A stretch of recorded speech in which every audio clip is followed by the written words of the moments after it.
വൈകുന്നേരം ആയപ്പോൾ കാശിക്കൊണ്ടൻ എന്നെ സഹായിക്കാനായിട്ട് അടിച്ചു വരാനായിട്ട് ഇറങ്ങിയിരിക്കുകയാണ്. എന്നും ഇവനിങ് ചെയ്യുന്ന ആരും തെറ്റിദ്ധരിക്കണ്ട, ഇച്ചിരി സ്നേഹത്തോടൊക്കെ പറഞ്ഞാൽ അവൻ പോയി ചെയ്യും. അപ്പൊ ക്ഷീണിച്ച് വന്നല്ലോ ഒന്ന് സ്നേഹിക്കാന്ന് കരുതി. പിന്നെ എനിക്കൊരു കൊറിയർ വന്നിട്ടുണ്ടായിരുന്നേ. കുറെ വീഡിയോസ് ഞാൻ ഇങ്ങനെ നല്ല അടിപൊളി കത്തികൾ ഇങ്ങനെ കാണുന്നുണ്ടായിരുന്നു. അപ്പൊ അതിൽ സെറ്റിന് 3 കേട്ടോ വരുന്നത്. നല്ല അടിപൊളി കത്തിയാണ്, ഞാൻ ഇപ്പൊ കുറച്ച് നാളായിട്ട് യൂസ് ചെയ്യുന്നുണ്ട്.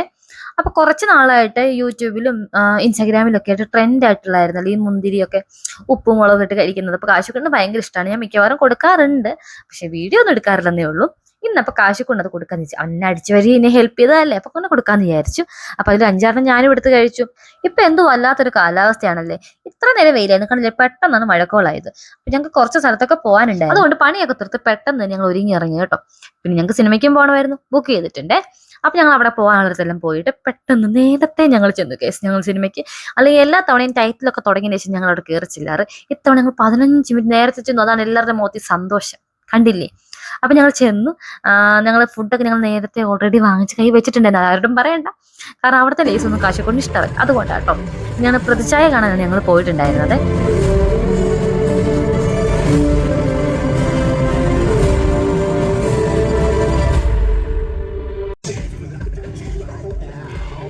ഇതൊരു പൊളിറ്റിക്കൽ മൂവി ആയതുകൊണ്ട് തന്നെ കാശിക്കൊന്നും വലിയ താല്പര്യമില്ലായിരുന്നു. ഞങ്ങൾക്ക് ഓക്കെ കുഴപ്പമില്ലായിരുന്നു, കണ്ടിരിക്കാം.